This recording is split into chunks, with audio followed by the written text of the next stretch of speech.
Dennis Smith, 114 Charwell Drive, Clinton Corners, mailing address in the town of Stanford. Okay, how old were you when you joined the fire company, and how many years are you on the fire company? I believe I was 26 or 27, someplace in there, and I've been 54. 4 years. Why did you join the fire company?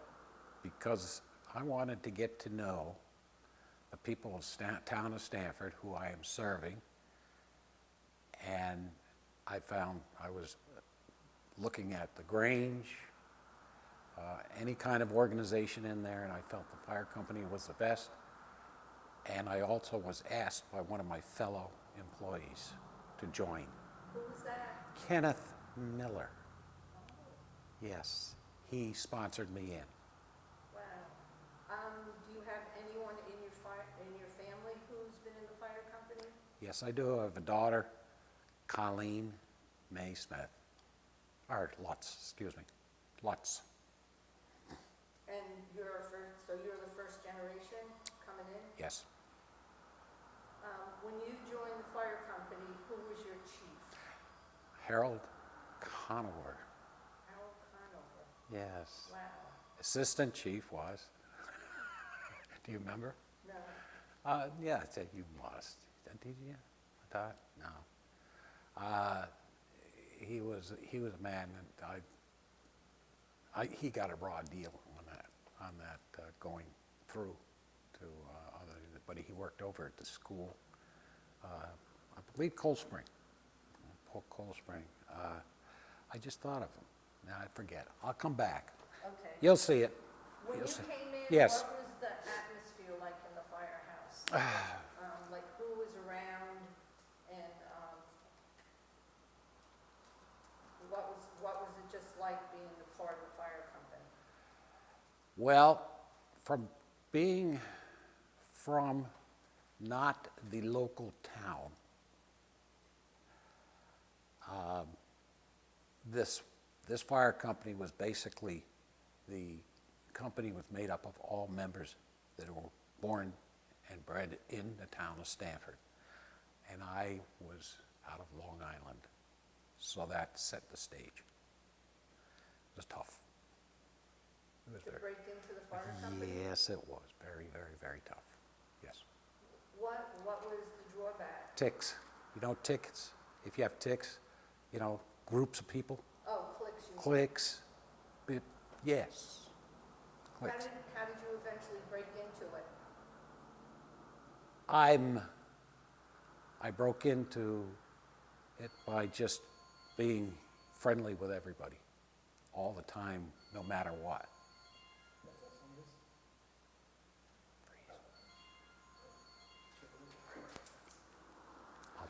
So, Well, should we do that? Question. Chucky Dykeman. It was. It was Chucky. Remember yeah. I don't think, well, if he left the camera, he should have. He should have. Chucky Dykeman. Okay, I just put it on silent. You didn't do what I did, huh? You did shut it off, right? I just put it on silent. You put it, This is off, right? This is still wrong. no, that's okay. No, we got a name that we missed He'll cut on it it. out. Okay, yeah, But it was a good question, so. yeah. Oh, I brought up the assistant chief to Harold Conover.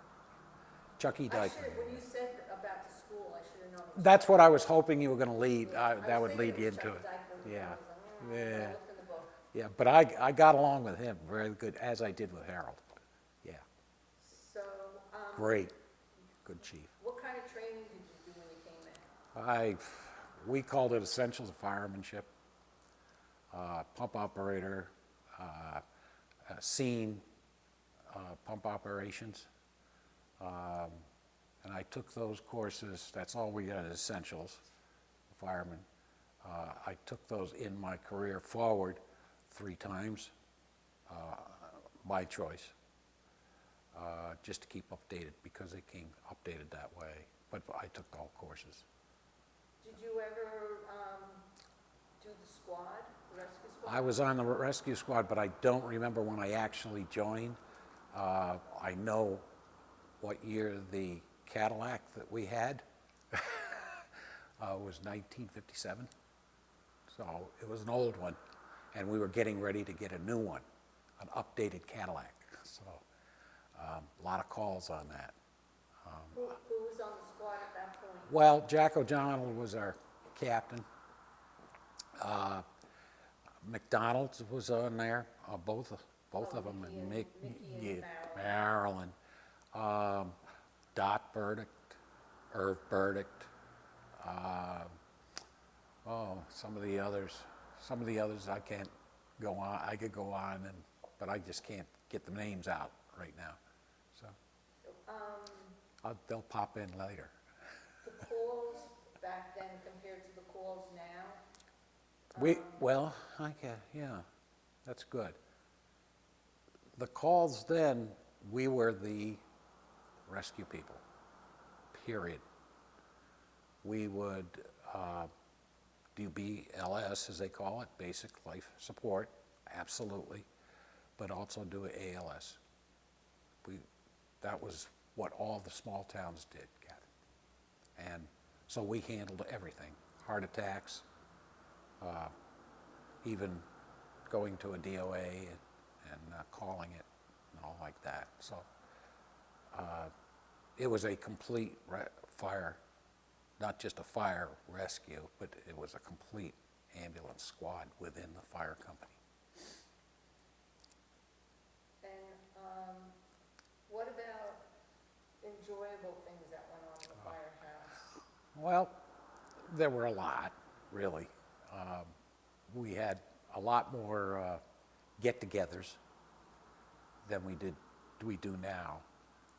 Basically, now is one major get-together, but we would have chicken barbecue and things of that nature, and we would have a carnival once a year, and everybody would work at the carnival, and there would be, like, within the carnival, you would be kind of partying too, because you were with your people you knew.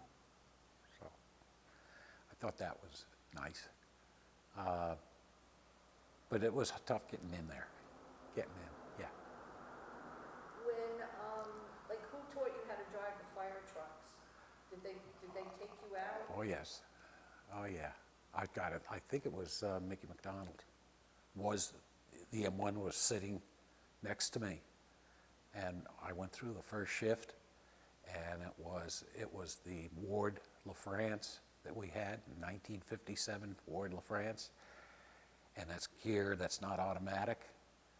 And on the first shift, he says, "You're fine," because I knew how to drive the truck and not take it off the road or miss the shift or whatever those things are.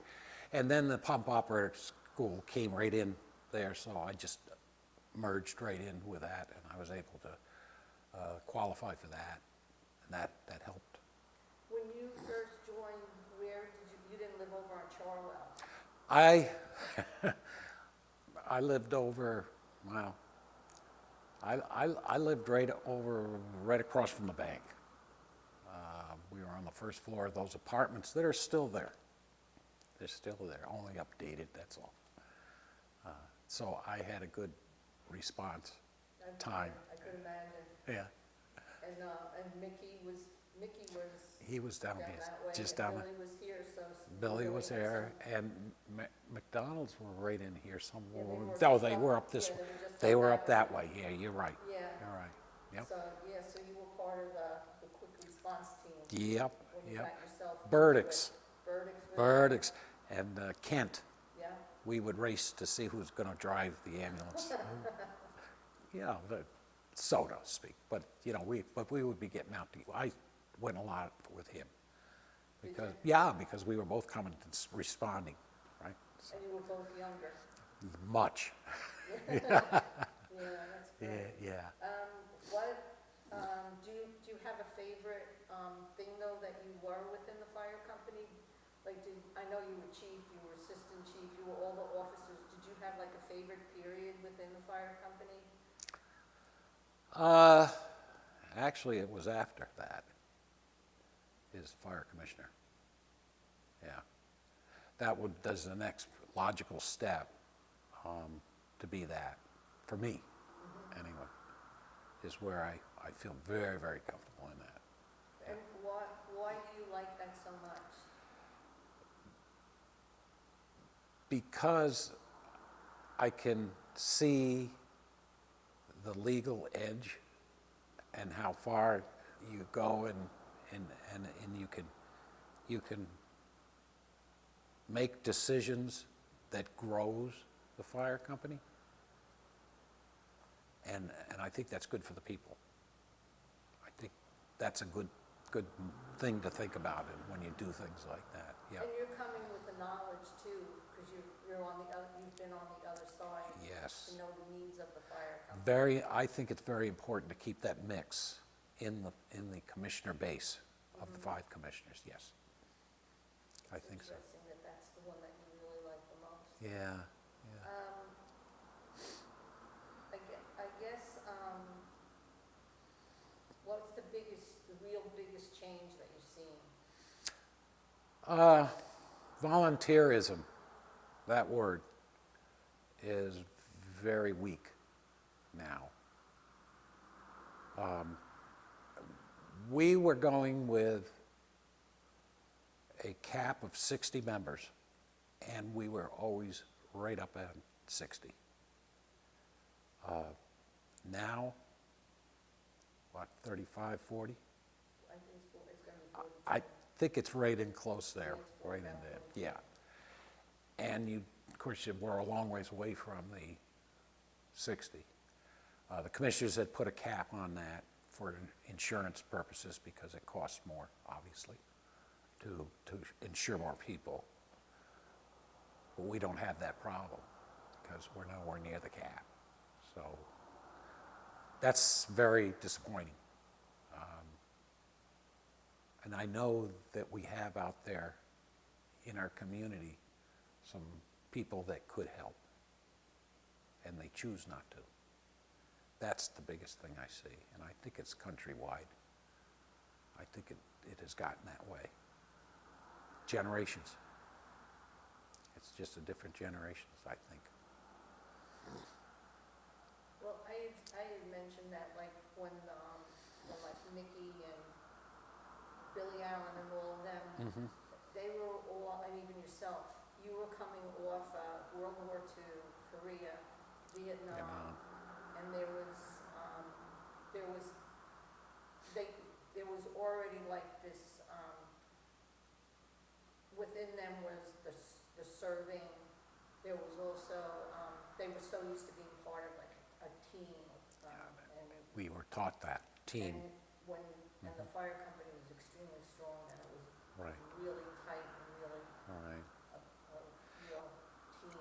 I think I know where you're going. It almost follows when they dropped the draft for military. And then these kids didn't go in and get that training. I understand fear of going into war. I understand that. However, it's just part of being a U.S. citizen. But you learn so much more than just battle. That's exactly what they teach you, teamwork. Teamwork. Yeah. Do you have anything else that you want to add to your interview? Any thoughts on the fire service, the fire company in general? Sadly, as we know in this town, we had to go to a rescue squad paid. I'm afraid you're going to I feel it, that it could go to the fire company also. It could. We could stop it, but we could. And I don't know if we have that force to do that. I think the state for a long time has been trying to go that way and push it. It's my gut, my feeling. That's just my feeling. Well, they came down with the 1910 156, and if they move forward on that, that's Yep. gonna put a A lot lot. of different volunteer fire companies right out. That's it will. And It will. that's one of the biggest fears for the western part of New York State. Yes. And many other places across the country, Right. This size town is vulnerable, yeah. yes. I will try everything I can to stop that, because I still see a little light out there, you know, and things can change. Things can change. So that's where I am. It's a hard thing to see when you've been like When you- here, and then yes. you see it come to here, but like you said, I mean, I can see positive things within the fire company I that do. are happening, Yes. and maybe, and hopefully. That, it will- you hope, yes, you it will hope that come that up. new light, the new leadership, new light, all that kind of thing, Right, you hope that that happens. We can't do it the old way. right, right. You've got to move up and on. See? That's my opinion. And we end that on a sad note. Well, it is and it isn't. I'm glad we still have it to enjoy, to help, and I think the people like us here. No matter where the groups, when we get them in, the people that come and you hear the same thing. We're glad you're here. Yeah. So we don't give up on them. But we have a different type of people out there now, and you know that. The migration from COVID really started something up here. I mean, a lot of people moved out of the congested areas to be safe. Well, they are safe here. They are, if you really think about it. This town and other towns, the Clintons, Mylands, Amenia, all those are just like this. You know, they operate the same way.